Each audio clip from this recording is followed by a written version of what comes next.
हम लोग फिर एक नए टॉपिक के साथ मैथ्स में काम करेंगे। मैथ्स पर मेनली काफ़ी दिन से कोई वीडियो नहीं पढ़ पाया था। उसका एक कारण ये था, सबसे बड़ी चीज़ एपिडेमिक इफेक्ट, सब लोग परेशान चल रहे हैं थोड़ा बहुत। इसके कारण टाइम टू टाइम वीडियो पढ़ने में थोड़ा सा देरी हो रही है, लेकिन हम पूरा प्रयास कर रहे हैं तो जस्टिफाई अगेन। फिर इसके साथ साथ पूरा प्रयास कर रहे हैं कि जिस तरह से केमिस्ट्री का एक चैप्टर समाप्त हुआ, ऐसे फिर मैथ्स और मैथ्स के बाद फिर केमिस्ट्री। आप लोगों से पिछले वीडियो में मैंने वादा किया था कि नई ट्रिग्नोमेट्री शुरू करेंगे, लेकिन एक ऑप्शन ये भी दिया था कि trigonometry or coordinate geometry. Trigonometry or coordinate geometry का मतलब कि पहले हमने देखा कि दोनों में अगर सपोज कीजिए पहले हम ट्रिग्नोमेट्री रीडिंग कर लेते हैं तो जाहिर सी बात है थोड़ा सा हमारी इच्छाएं चेंज हो जाती हैं। हम उतनी जिज्ञासा के साथ कोऑर्डिनेट ज्योमेट्री नहीं पढ़ पाएंगे, और geometry is the heart of mathematics, आपको पहले से मालूम है। तो जाहिर सी बात है कि अभी आपने ट्रायंगल का केस देखा, ट्रायंगल के केस के बाद फिर अगर हम कोऑर्डिनेट ज्योमेट्री भी लगे हाथ पढ़ लेते हैं तो हमें analysis of triangle, square, parallelogram कहीं कोई प्रॉब्लम नहीं आती है। मेनली जो हमारा राइट एंगल ट्रायंगल है उसी पर बेस करता हुआ ट्रिग्नोमेट्री है। तो हमने कहा कि भाई ठीक है, ट्रिग्नोमेट्री तो हम शुरू ही करेंगे, लेकिन उससे पहले अगर हम कोऑर्डिनेट ज्योमेट्री भी समाप्त कर देते हैं तो द बेस्ट होगा बच्चों के लिए भी। और कुछ चीज़ें ऐसी होती हैं कि जब हम लोग सेल्फ स्टडी करते हैं, बुक को देखते हैं कि नहीं कौन सी चीज़ सबसे आवश्यक चीज़ है बच्चों के लिए, तो वहाँ पर हमें कभी कभी अपने किए हुए प्रॉमिस को चेंज करना पड़ता है। तो उसी के क्रम में आज हमने मैथ्स टॉपिक में प्रमुख रूप से क्या लिया, reviews of coordinate geometry. Reviews of coordinate geometry का मतलब क्या है कि कोऑर्डिनेट ज्योमेट्री का एक एनालिसिस करना, रिव्यू करना, समीक्षा करना। बात समझ रहे हैं? तो आप क्या समीक्षा करते हैं, पहले ये जाने कि कोऑर्डिनेट ज्योमेट्री है क्या। कोऑर्डिनेट ज्योमेट्री की हिंदी आप लोगों को मालूम होगी, निर्देशांक ज्यामिति। एक शब्द बहुत पॉपुलर है, सर्विस लाइफ में भी आप आएंगे इन द फ्यूचर। तो आप क्या देखेंगे, कोऑर्डिनेट ज्योमेट्री, तो कोऑर्डिनेट और सबऑर्डिनेट दो शब्द होते हैं। एक कोऑर्डिनेट का मतलब क्या होता है, निर्देश देना, मतलब कि अपनी एक ऑटोनोमस पर्सनालिटीज के ध्यान में रखते हुए हमें क्या करना होता है, निर्देशित करना होता है कि कोई वर्क डन करना है, कोई कार्य करना है, तो हम उससे कैसे अपने टारगेट को अचीव करें, कैसे अपने लक्ष्य को प्राप्त करें, तो कोऑर्डिनेशन करना होता है, निर्देशन जिसे कहते हैं। आज के डेट में स्कूलों में भी ये पोस्ट हो गई है कि सभी टीचर्स, प्रिंसिपल एक दूसरे के कम्युनिटी में काम करते हैं, एक टीम वर्क होती है, फिर भी उनमें एक पोस्ट डाल दी जाती है कोऑर्डिनेटर की। तो कोऑर्डिनेटर क्या करता है, एक्चुअली टीचर्स का सुपरविजन करता है, और आफ्टर द सुपरविजन वह प्रिंसिपल, साथ में प्राइवेट स्कूल के मैनेजमेंट जिसमें डायरेक्टर होते हैं, उनको बताता है कि भाई इस तरह का विद्यालय में प्रॉब्लम्स हो रही है, मे भी इसको समय रहते चेंज कर लिया जाए, नहीं तो फिर इसका हार्मफुल इफेक्ट हमारे विद्यालय पर पड़ सकता है। तो उसी के संदर्भ में ज्योमेट्री में भी एक ब्रांच रखी गई जिसका नाम कोऑर्डिनेट ज्योमेट्री रखा गया। अब कोऑर्डिनेट ज्योमेट्री मेनली जो होती है उसमें दो होते हैं, एक होता है 2D जिसे कहते हैं 2 डायमेंशन, जिसमें एक्स एक्सिस और वाई एक्सिस पर टोटल एनालिसिस किए जाते हैं, क्योंकि ज्योमेट्री का मीनिंग ही आपको मालूम है, जियो प्लस मेट्री। जियो का मतलब क्या होता है, पृथ्वी, और मेट्री मीन्स मापन करना। तो पृथ्वी का मापन करना किस बेस पर, निर्देश के आधार पर, जैसा निर्देश हमें मिल रहा है, मतलब कि हम प्लेन को कैसे डिवाइड कर दें। जैसे अभी आपने देखा होगा, फॉर द एग्जाम्पल दैट, आपके सामने तो ये समस्याएं कम होंगी, लेकिन गार्जियंस के सामने हर किसी को रोटी, कपड़ा और मकान की चिंता होती है। तो मकान के दायरे में क्या करते हैं, वो सामान्य तौर पर कहीं प्लाट वगैरह देखते हैं तो भाई ठीक है ले लिया जाए, इन द फ्यूचर हमारे काम आएगा।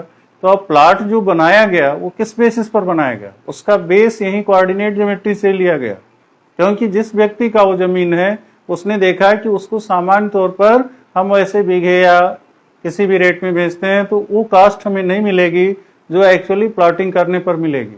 अब प्लॉटिंग करने के लिए, उसके लिए जाहिर सी बात है नगर पालिका या नगर निगम का हमें परमिशन लेना होता है, साथ में उसकी प्लॉटिंग रेंज भी डिसाइड करनी होती है, उसी रेंज पर उसका कीमत डिसाइड हो जाता है।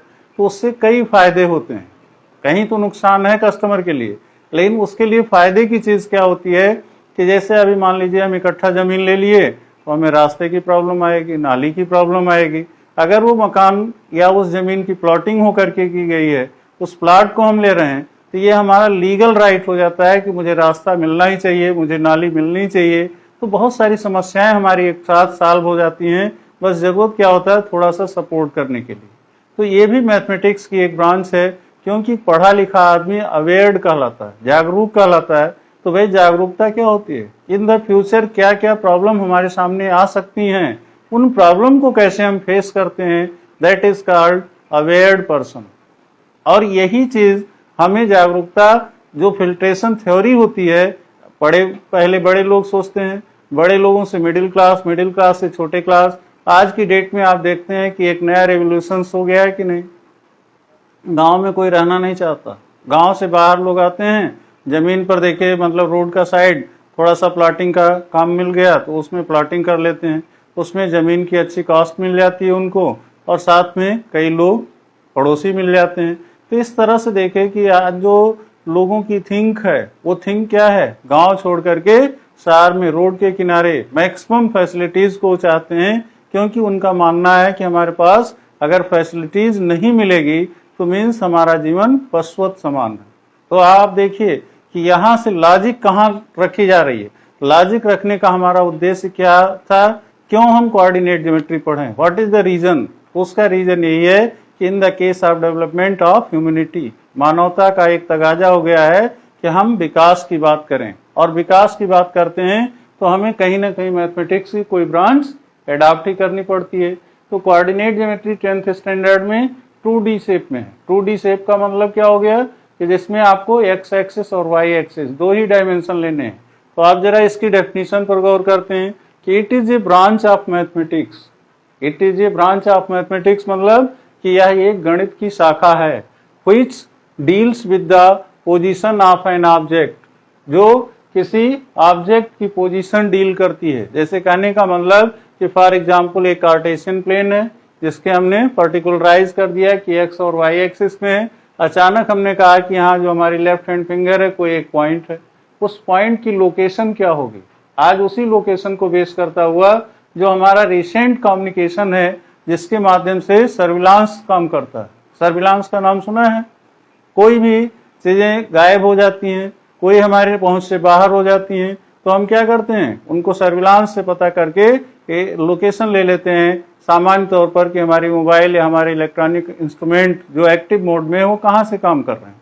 कोई आदमी है, पता लगा वो बस्ती के किसी कोने में कह रहा है मैं मुरादाबाद से बोल रहा हूँ, तो आपने साइड लोकेशन किसके माध्यम से किया, इसी कोऑर्डिनेट ज्योमेट्री के माध्यम से जो ऑब्जेक्ट लोकेशन किया, उस ऑब्जेक्ट लोकेशन में आपने पता कर लिया भाई तुम तो झूठ बोल रहे हो, कह रहे हो मुरादाबाद हो बस्ती के 30 डिग्री एंगल पर।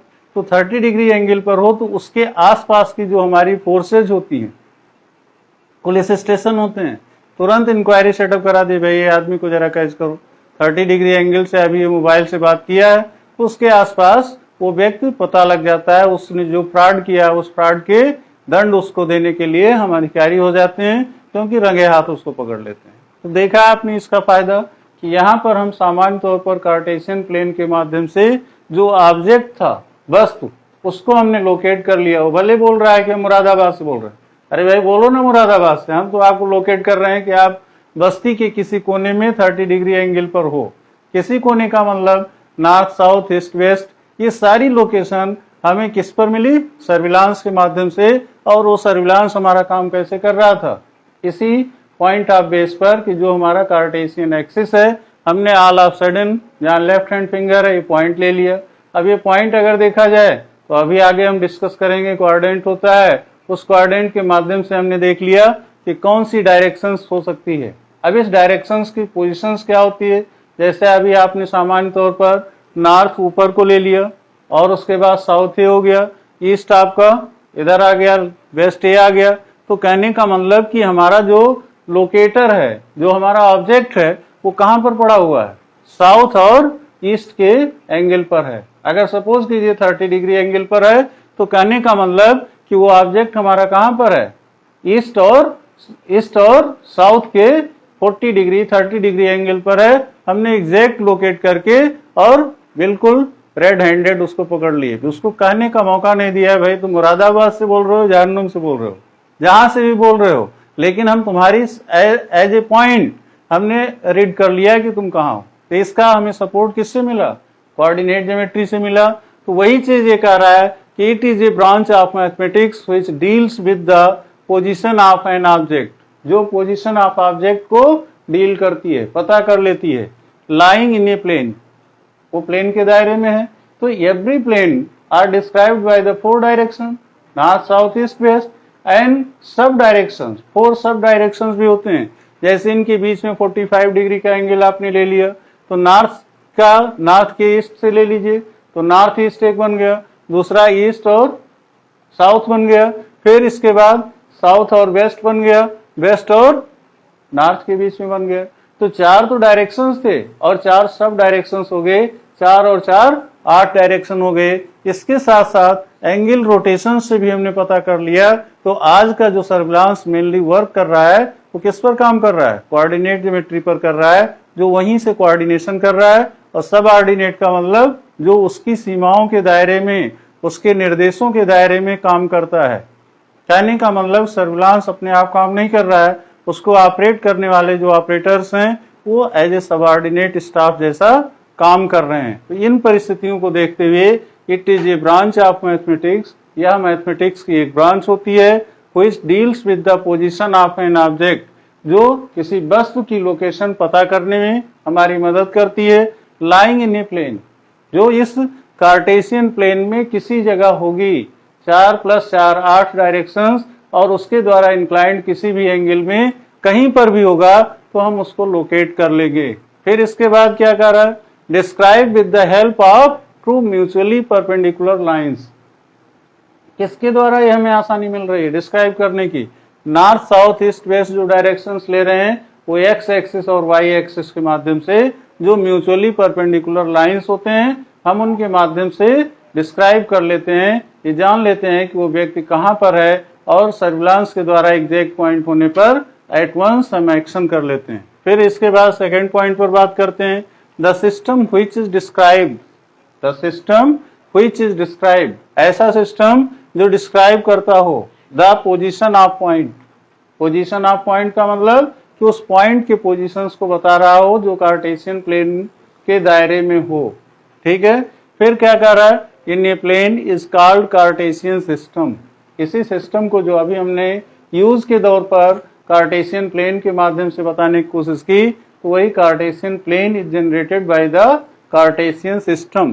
बात समझ रहे हैं? तो ये कार्टेशियन सिस्टम जो होता है in the figure X O X dash, left hand finger को देखिए, X O X dash is the horizontal plane. Horizontal plane का मतलब क्या होता है कि मीन्स ये क्या कैसी प्लेन होती है?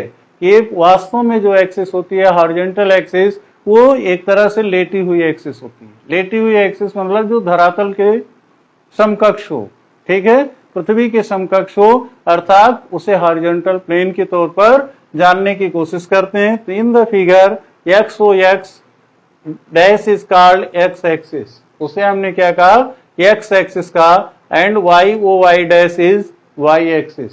और जो दूसरा आप देख रहे हैं वाई, इसका पॉजिटिव डायरेक्शन है, वो वाई डैश निगेटिव डायरेक्शन। तो वाई ओ वाई डैश कहने का मतलब कि जो इसका वर्टिकल एक्सिस है ये क्या है? ये सामान्य तौर पर इसका वर्टिकल एक्सिस काउंट किया जाता है, या हिंदी में इसको क्या कहते हैं? ऊर्ध्वाधर अक्ष। ठीक है, और इसको क्या कहते हैं? हॉरिजॉन्टल एक्सिस को क्षैतिज अक्ष कहते हैं। ठीक है, तो हिंदी भी जानते रहिए, और हिंदी के साथ साथ इंग्लिश वर्जन तो मस्ट ही है। तो इंग्लिश और हिंदी दोनों का कॉन्सेप्ट बिल्कुल क्लियर होना चाहिए। तो हॉरिजॉन्टल एक्सिस और साथ में वर्टिकल एक्सिस। हॉरिजॉन्टल एक्सिस में एक्स ओ एक्स डैश आता है, वर्टिकल एक्सिस में ओ वाई ओ डैश, और ये दोनों क्या है? म्यूचुअली परपेंडिकुलर लाइंस हैं। म्यूचुअली परपेंडिकुलर होने का मतलब कि एक दूसरे को 90 डिग्री के एंगल पर कट करते हैं। इसके कारण एक क्वाड्रेंट जो इनका बनाया जाता है वो एक्चुअली 90 डिग्री का होता है। सेम कंडीशंस में यहाँ पर इसी क्वाड्रेंट को डिवाइड करना सीखना है, जिसको हम क्या करते हैं? किस बेस में आगे फ्लो करते हैं? वो एंटी क्लॉकवाइज डायरेक्शंस में होता है। तो ऐसी कंडीशंस हमें प्रमुख रूप से यहाँ पर देखने को मिलती हैं। तो वही कहा कि in the figure X O X dash is called X axis and Y O Y dash is Y axis. दो एक्सिस आपकी हो गई और दोनों म्यूचुअली परपेंडिकुलर लाइंस हैं। म्यूचुअली परपेंडिकुलर लाइंस मतलब कि एक दूसरे को राइट एंगल ट्रायंगल पर डिवाइड करती हैं। The angle between the horizontal and vertical axis is 90 degree. दोनों एक्सिस के बीच में जो पॉइंट ऑफ इंटरसेक्शन होता है उसको तो ओरिजिन कहते हैं, ओरिजिन, और साथ में इनके बीच का एंगल जो होता है वो 90 डिग्री होता है। The point of intersection of these lines are called origin and it is denoted by O. और इसको हम किसके द्वारा डिनोट करते हैं? ओ के द्वारा डिनोट करते हैं। और यही ओ लेटर जो है आपका एक्स एक्स डैश के साथ भी कॉमन है और वाई वाई डैश के साथ भी कॉमन है। वाई वाई डैश में जिसमें पॉजिटिव और निगेटिव डायरेक्शंस को काउंट करते हैं, ऐसे एक्स ओ एक्स डैश में एक्स एक्स डैश जो है पॉजिटिव और निगेटिव डायरेक्शंस को काउंट करते हैं। कहने का मतलब कि इस कार्टेशियन प्लेन में एवरी पॉइंट डिफाइन किया जाता है। फिर इसके बाद आगे बात करते हैं every point on the X axis. X axis पर प्रत्येक बिंदु has no perpendicular distance from, मतलब यह अपने स्वयं से कोई परपेंडिकुलर डिस्टेंस नहीं रखता। The X axis so it's ordinate is zero. इसलिए इसका ऑर्डिनेट क्या होता है? वो जीरो, मतलब so it's ordinate is zero. इसलिए इसका ऑर्डिनेट क्या होता है? जीरो होता है। Thus the coordinates of every point on the x axis are of the form x, 0। क्यों x, 0 होगा? क्योंकि x पॉइंट पर मतलब x एक्सिस पर कोई भी पॉइंट अगर होगा तो उसका मेजरमेंट x एक्सिस पर ही होगा, वो स्वयं में वर्टिकली नहीं होगा। वर्टिकली ना होने का रीजन क्या है? कि वह इतना कोई मोटा नहीं है, कोई ऐसा नहीं है पॉसिबल कि जिसको 2 से 3 डायमेंशंस में हम ले जाना चाह रहे हैं। अभी 3 डायमेंशंस की बात आएगी, 10+2 स्टैंडर्ड में हम बात करेंगे। 10th स्टैंडर्ड की बात में केवल 2 डायमेंशंस होते हैं जिसमें x और y एक्सिस होती है। तो हम मान लेते हैं कि x एक्सिस पर पड़ने वाला बिंदु जो होता है उसका y एक्सिस का मेजरमेंट 0 होता है। ऐसी कंडीशंस में जो इस पर कंपैरिजन किया जाता है वो कंपैरिजन किस आधार पर किया जाएगा? कि सो इट्स ऑर्डिनेट इज 0। इसलिए इसका ऑर्डिनेट क्या हो जाएगा? 0 हो जाएगा। Thus the coordinate of every point on the x axis are of the form x, 0। इसलिए x एक्सिस के प्रत्येक बिंदु पर इनके जो कोऑर्डिनेट्स होंगे वो x, 0 के रूप में होंगे। The x coordinate is also called the abscissa। यहाँ पर आपको ये पॉइंट अंडरलाइन करने योग्य है। कहने का मतलब x एक्सिस पर कोई भी बिंदु जो होता है उसे हम क्या बोलते हैं? अब्सिसा। ABSCISSA, अब्सिसा। हिंदी में इसको क्या कहते हैं? भुज कहेंगे। यहाँ पर थोड़ा सा जगह है, इस नाते यहाँ पर प्रमुख रूप से दिखा देते हैं भू और जा, भुज। इसको इंग्लिश में क्या कहते हैं? अब्सिसा। अब्सिसा का मतलब क्या हो गया? कि एक्स एक्सिस पर स्थिर रहने वाला बिंदु। ठीक है, कि एक्स एक्सिस पर या एक्स अक्ष पर उसकी ओरिजिन पॉइंट से दूरी क्या है? वो पॉजिटिव में है तो पॉजिटिव एक्स वैल्यूज होगी, अदरवाइज निगेटिव में है तो मीन्स एक्स डैश वाले पॉइंट की तरफ होगी। कहने का मतलब ओरिजिन से ही हम डायरेक्शन को भी डिसाइड कर लेते हैं कि ओरिजिन से अगर हम राइट हैंड बढ़ते हैं तो जाहिर सी बात है कि वो नंबर पॉजिटिव होगा। ओरिजिन से अगर हम नेगेटिव पे जाते हैं तो इट मीन्स कि वो लेफ्ट हैंड साइड होगा। तो लेफ्ट हैंड साइड और राइट हैंड साइड यहाँ पर प्रमुख रूप से वर्कआउट करती हैं और इनको हम सामान्य तौर पर अबसिसा के नाम से जानते हैं, जो एक्स अक्ष पर पड़ने वाले बिंदु होते हैं। सिमिलरली दैट, इसी के समकक्ष वाई एक्सिस को ले लें तो for Y axis the coordinate of every point on Y axis are of the form 0, y। कि जिस तरह से आपने एक्स एक्सिस पर देखा कि वहाँ x पहला कोऑर्डिनेट होता है जिसे आप भुज कहते हो और दूसरा कोऑर्डिनेट y जो कोट के रूप में होता है, तो उसको आप सामान्य तौर पर क्या कहेंगे? ऑर्डिनेट कहते हैं। तो अब्सिसा और ऑर्डिनेट दो वर्ड्स यहाँ पर कॉमन है, इन दोनों को अंडरलाइन कर देते हैं कि अब्सिसा और ऑर्डिनेट दो वर्ड्स हैं। तो ऑर्डिनेट का मतलब क्या होता है? कोट, माने जो y एक्सिस पर रहने वाला बिंदु। अबसिसा का मतलब क्या होता है? जो x अक्ष पर रहने वाला बिंदु। और दोनों का एक साथ प्रेजेंटेशन कर दें तो that is the coordinates of Cartesian plane. यही कार्टेशियन प्लेन का कोऑर्डिनेट्स होता है। तो सामान्य तौर पर आपने यहाँ देखा similarly that for Y axis the coordinate of every point on Y axis, कि वाई एक्सिस के किसी भी बिंदु पर जो कोऑर्डिनेट होगा are of the form 0, y means यहाँ x का मान 0 होगा और y की प्रेजेंट वैल्यू जो दिखा रहा होगा प्लस में होगा तो पॉजिटिव स्केल में होगा, माइनस में होगा तो निगेटिव स्केल में होगा। तो the y coordinate is also called the ordinate. तो कहने का मीन्स कि y कोऑर्डिनेट पर स्थित बिंदु जो होता है वो ऑर्डिनेट, या इसको हिंदी में क्या कहते हैं, कोटि। का पर रोक मात्रा को और टी, कोटि।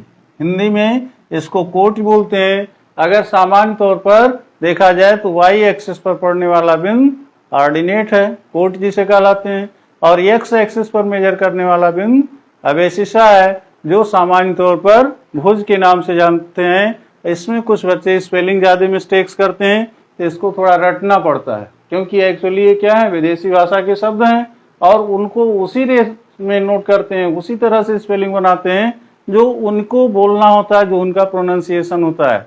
जैसे आप मेरठ को देखते हैं तो मेरठ अगर लिखा जाए तो अपनी हिंदी भाषा में वहाँ पर एक मात्रा में रा उठा मेरठ लिखते हैं, लेकिन अंग्रेज उसको मेरठ नहीं पढ़ते थे, मीरठ बोलते हैं। तो MEERUT मीरठ बोलते हैं। तो ऐसे ही अवेशिषा भी देखा जाए तो ABSCISSA, इसको रटना पड़ेगा। अवेशिषा का मतलब भुज और ऑर्डिनेट का मतलब कोट।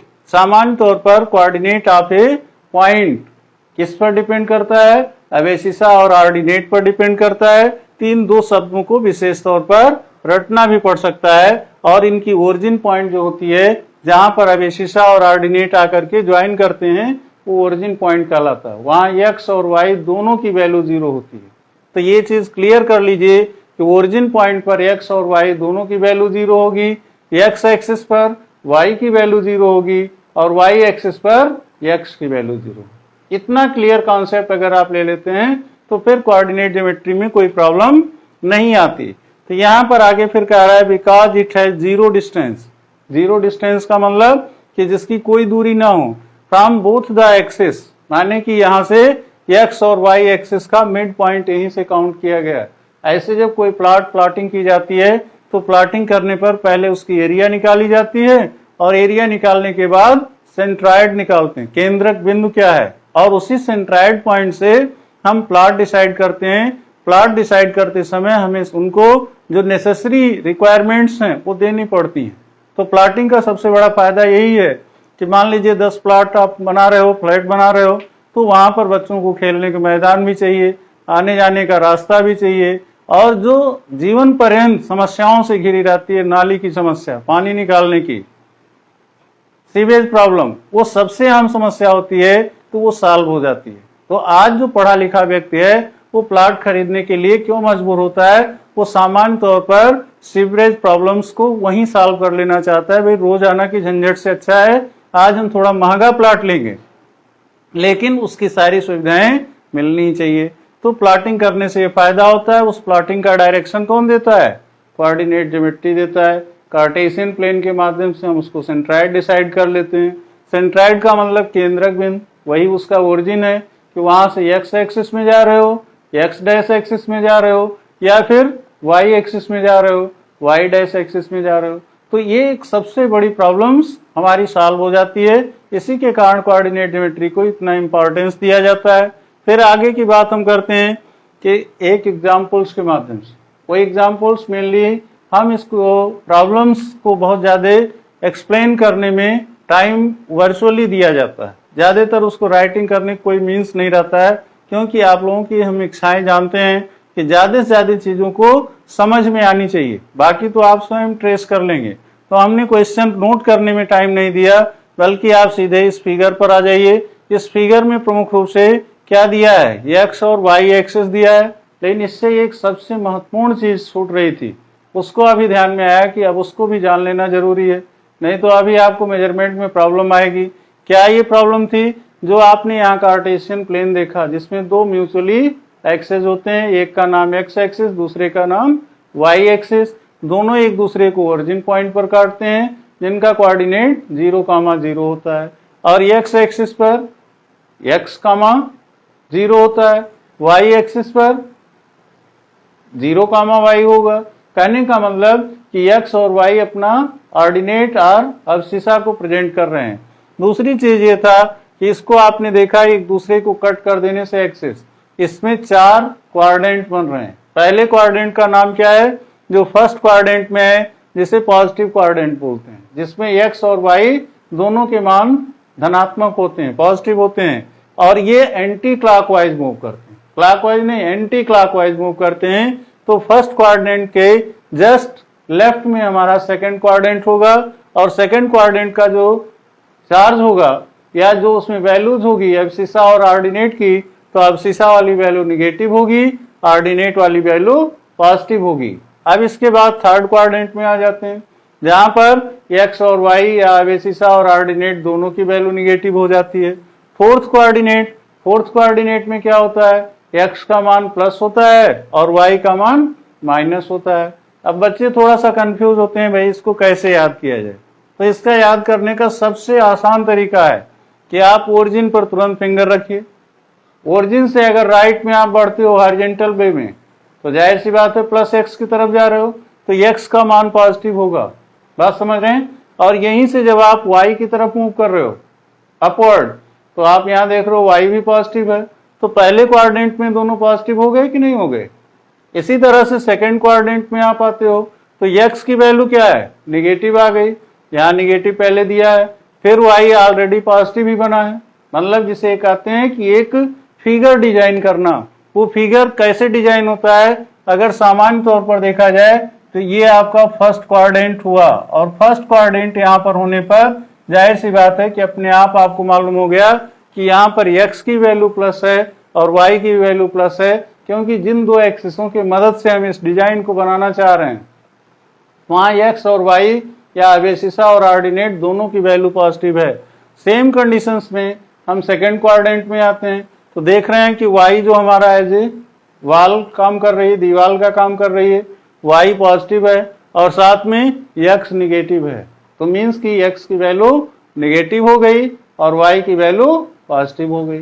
थर्ड क्वाड्रेंट में आए तो यहां भी देख रहे हैं x भी निगेटिव है और y डैश मीन्स y भी निगेटिव है, तो दोनों की वैल्यू माइनस माइनस हो गई। फोर्थ क्वाड्रेंट में आए तो यहां पर हम देख रहे हैं कि x की वैल्यू क्या है? पॉजिटिव वाला आ गया, और फिर y डैश निगेटिव है, इस नाते प्लस माइनस हो गए। तो कहने का मतलब आप ओरिजिन पर पहुंच जाइए, चौराहे पर पहुंच जाइए, तो आप वहां के आसपास की लोकेशन से पता कर लेंगे कि आपको किस कॉलोनी में जाना है, कहां आपका उद्देश्य है, कैसे आप पहुंचना चाहते हो, किसी से भी हेल्प ले सकते हो। बात समझ रहे हैं? आज इसी को माध्यम से गूगल मैप, लोकेशन और बहुत सारी चीजें एडवांसमेंट में आ गई हैं, तो जो भी वर्कआउट हो रहा है वो कहीं ना कहीं बेस आपका कोऑर्डिनेट ज्योमेट्री से जुड़ा हुआ है। तो अब इसी पर एक एग्जाम्पल की बात करते हैं कि एग्जाम्पल कह रहा है in the figure the point A lies on O A, कि एक फिगर है यहाँ पर कार्टेशियन प्लेन का जो x एक्सिस और y एक्सिस से जुड़ा है। यहाँ पर ये इसका नाम x एक्सिस है और y एक्सिस, इस पर एक फिगर दिख रहा है OA, AB और BC, इसके माध्यम से एक डिजाइन की गई। अब हमें बेसिकली इसको सीखना है कि यहाँ अगर कोई हमसे ये बिंदु का कोऑर्डिनेट पूछता है तो कैसे हम उसको समझाएं, कैसे अपने आप को सेटिस्फाइड हों। तो इसी तरह से B और C पॉइंट का भी कोऑर्डिनेट हमें जानना है, यही हमारे एग्जाम्पल का मेन उद्देश्य है। तो in the figure the point A lies on O A बिंदु कहाँ स्थिर है? लाइज ऑन ओ ए का मतलब कि ए बिंदु हमारा कहाँ पर है? ओ से ए की डिस्टेंस को मेजर कर रहा है। ओ से ए की दूरी आप स्मॉल पॉइंट्स को देख रहे होंगे, 0 से 1, 1 से 2, 2 से 3, 3 से 4, मतलब कि 4 डिवीजन हमने लिया। तो 4 डिवीजन लिया, अगर सपोज उसको हम सेंटीमीटर मान लें तो 4 सेंटीमीटर डिस्टेंस हो गई ओ से ए की डिस्टेंस, ठीक है। तो O A is equal to 4 centimetre हो गया। Now we get the coordinate of point A. तो पॉइंट ए का कोऑर्डिनेट अगर हमें नोट करना है तो ये बिंदु कहाँ हमारा स्थित है? एक्स एक्सिस पर है, तो एक्स का मान तो 4 होगा, लेकिन यहां से वाई एक्सिस का कोई वर्चस्व नहीं दिख रहा है, कोई हमें पॉइंट डायरेक्शंस नहीं दे रहा है कि आगे चल करके ये मूव कर रही है, वहीं स्थिर हो जा रहा है। कैसे है? तो हमें केवल ए बिंदु पर ही डिसाइड करना है तो ये बिंदु का कोऑर्डिनेट क्या हो जाएगा, या ये बिंदु का निर्देशांक 4,0 हो जाएगा। सेम कंडीशंस में अब हम क्या करते हैं, ओ से सी की डिस्टेंस जानने की कोशिश करते हैं। तो ओ से सी की डिस्टेंस अगर ले रहे हैं तो 0 से 1, 1 से 2, 2 से 3, 3 से 4, ये भी 4 डिवीजन गया। प्रत्येक डिवीजन को 1 सेंटीमीटर मान लीजिए, तो कितनी दूरी हो गई, 4 सेंटीमीटर दूरी हो गई। और 4 सेंटीमीटर डिवीजन होने का मतलब सॉरी, कहने का मीन्स ये हो गया, ओ से सी की दूरी क्या हो गई, 4 डिवीजन हो गया। प्रत्येक डिवीजन को 1 सेंटीमीटर मान रहे हैं, तो 4 डिवीजन का मतलब 4 सेंटीमीटर। और इसका कोऑर्डिनेट तब क्या बनेगा, ये y एक्सिस पर है, तो x का मान 0 होगा, y का मान जो गिवन है, तो गिवन क्या है, 4 सेंटीमीटर है। इस नाते इसका सी बिंदु का कोऑर्डिनेट क्या हो जाएगा, 0,4। लेकिन अब यहां से हमने यहाँ एक ड्राइंग किया, इसको सामान्य तौर पर ला करके बी से जोड़ देते हैं, और वह बी बिंदु डिसाइड करता है कि अब बी बिंदु एक कोई नया बिंदु बन गया। अब यही सर्विलांस का काम होता है कि मान लो हम यहाँ शिकायत करने वाले हैं, यहाँ पर सिस्टम लगा हुआ है, इलेक्ट्रॉनिक सिस्टम। अब मीडिएटरशिप का काम कौन कर रहा है, वहां जो ऑपरेटर बैठा हुआ है, जो पुलिस विभाग का ऑपरेटर है, जो सर्विलांस को ड्राइव कर रहा है, तो यहीं से वो लोकेशन लेता है कि भाई बी बिंदु है, तो बी बिंदु कहां पर है, कैसे है। अब उसको सर्विलांस के माध्यम से डिस्टेंस फाइंड आउट करने के लिए एक्स एक्सिस का मेजरमेंट, फिर वाई एक्सिस का मेजरमेंट, देखा कि उसे टारगेट जो मिल रहा है, जो उसे शिकायत मिली है, बी बिंदु पर दिखाई दे रहा है, उसका जो अभी टॉकिंग हो रही है उसकी बात हो रही है, तो उसने कहा कि भाई बी बिंदु का कोऑर्डिनेट जरा पता करते हैं। तो कोऑर्डिनेट पता करने के लिए क्या करेंगे, अब यहां से हम देखेंगे कि ओ से ए की डिस्टेंस 4 सेंटीमीटर है, ओ से सी की डिस्टेंस 4 सेंटीमीटर है। तो कहने का मतलब कि ये लाइन किसके पैरेलल जा रही है, ये एक्स एक्सिस के पैरेलल जा रही है, और ये लाइन किसके पैरेलल जा रही है, वाई एक्सिस के पैरेलल जा रही है। तो एक्स और वाई के पैरेलल जाने पर ये बी बिंदु पर जुड़ जाते हैं। तो बी बिंदु पर जुड़ जाते हैं तो एक्स की वैल्यू कितनी हो गई, 4 सेंटीमीटर, क्योंकि 4 सेंटीमीटर दूरी ओ से ए तक गई है। ऐसे ही ओ से सी तक की डिस्टेंस कितनी गई, 4 सेंटीमीटर, तो वाई का भी वैल्यू 4 हो गया। तो ये 4,4 इसका कोऑर्डिनेट हो गया। अब इससे तो अभी हमें कोई बात क्लियर नहीं होगी, हम यहाँ से सीधे जंप करके तो वहां नहीं पहुंच जाएंगे कि हमारा अचीवमेंट है। तो हम क्या करेंगे, इसको एक डायगोनल से यहाँ जोड़ देंगे, और ये डायगोनल जोड़ देंगे तो ये क्या कर देगा, इसको एक राइट एंगल ट्रायंगल में डिवाइड कर देगा। और राइट एंगल ट्रायंगल में डिवाइड करने के बाद बौधायन पाइथागोरस ने क्या हमें थ्योरम्स दिया है, hypotenuse square is equal to base square plus perpendicular square. Base हमारा ये है, यहां से यहां तक की डिस्टेंस, और परपेंडिकुलर हमारी ये है। परपेंडिकुलर हमने यहां से पता कर लिया और दोनों का स्क्वायर कर दिए, तो 4 का स्क्वायर प्लस 4 का स्क्वायर, दैट इज 16 प्लस 16 32 हो गया। इसकी डिस्टेंस कितनी हो गई, √32 cm। √32 cm का मतलब इसको सिंप्लीफाई कर लीजिए, तो यहां से क्या आ जाएगा, 4√2 cm, और 4√2 cm में 4 इंटू √2 की वैल्यू 1.732 cm रख दीजिए। तो एग्जैक्ट डिस्टेंस आपने पता कर लिया, 4 2 जा 8, 4 3 जा 12, 2 कैरी 1, 4 7 जा 28, प्लस 1 29, और 4 1 जा 4 प्लस 1 5, मतलब 5.928 सेंटीमीटर की दूरी पर है। तो अप्रॉक्सीमेट इसको क्या मान सकते हैं, 6 सेंटीमीटर की दूरी। मतलब कि जो हमारा यहाँ सिस्टम है, उस सिस्टम से हम यहाँ पर 6 सेंटीमीटर की दूरी पर उस अपने टारगेट को अचीव कर लेंगे।